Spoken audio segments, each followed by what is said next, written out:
ಎಲ್ರಿಗೂ ನಮಸ್ಕಾರ ಸ್ನೇಹಿತರೆ.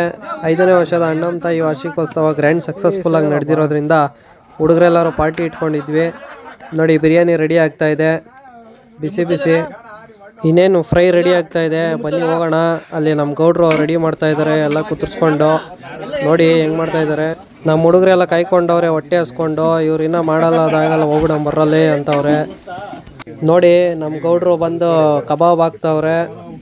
ಅಲ್ಲಿ ಬಿರಿಯಾನಿ ರೆಡಿ ಆಗಿದೆ, ಅಲ್ಲೋಗಿ ಬಿರಿಯಾನಿ ತಿಂದ್ರು ಅಂದರೆ ನಮ್ಮ ಹುಡುಗರೆಲ್ಲ ಕಬಾಬ್ ನೋಡ್ಕೊಂಡು ಕುತ್ಕೊಂಡವ್ರೆ. ಫಸ್ಟ್ ಕಬಾಬ್ಗೆ ಕೈ ಹಾಕ್ಬಿಡೋಣ ಅಂತ ಹೋಗಿ ಬಿರಿಯಾನಿ ಹಾಕ್ಸ್ಕೊ ಅಂತ ಹೇಳಿದ್ರೆ, ನೋಡಿ ನಮ್ಮ ಹುಡುಗನು ಹೋಗಿ ಸ್ವಲ್ಪ ಬಿರಿಯಾನಿ ಹಾಕ್ಸ್ಕೊಂಬಂದು ಟೇಸ್ಟ್ ಮಾಡ್ತಾವನೆ. ಬೋಣಿ ಮಾಡ್ಬಿಟ್ಟು ನಾವಾಗಲೇ ಕಬಾಬ್ ವೆಯ್ಟ್ ಮಾಡ್ತಾವನೆ.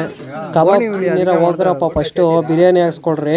ಆಮೇಲೆ ಎಲ್ರಿಗೂ ಹೇಳ್ಬಿಟ್ಟು ನಾನೇ ಹೋಗಿ ಮೊದಲು ಕಬಾಬ್ ಹಾಕ್ಸ್ಕೊಂಡ್ಬಿಟ್ಟು ಎಲ್ಲ ರೆಡಿ ಆಯಿತು. ಟೇಸ್ಟ್ ಮಾತ್ರ ಅಲ್ಟಿಮೇಟ್ ಆಗಿತ್ತು. ಬಿರಿಯಾನಿ, ಕಬಾಬು, ಚಿಕನ್ ಫ್ರೈ ಸಖತ್ತಾಗಿ ಮಾಡಿದ್ರು ನಮ್ಮ ಭಟ್ರು. ಏನೇ ಆಗಲಿ ಫ್ರೆಂಡ್ಸ್ ಜೊತೆ ಸೇರಿ ಅಡುಗೆ ಮಾಡ್ಕೊಂಡು ತಿನ್ನೋದ್ರಲ್ಲಿರೋ ಮಜಾ ಬೇರೆ ಏನರಲ್ಲೂ ಬರಲ್ಲ. 7 ಸುತ್ತಿನ ಕೋಟೆ ಯುವ ಬಳಗದ ಕಡೆಯಿಂದ ಎಲ್ರಿಗೂ ಧನ್ಯವಾದಗಳನ್ನ ಹೇಳ್ತಾ ಈ ವ್ಲಾಗ್ ಎಂಡ್ ಮಾಡ್ತೀನಿ.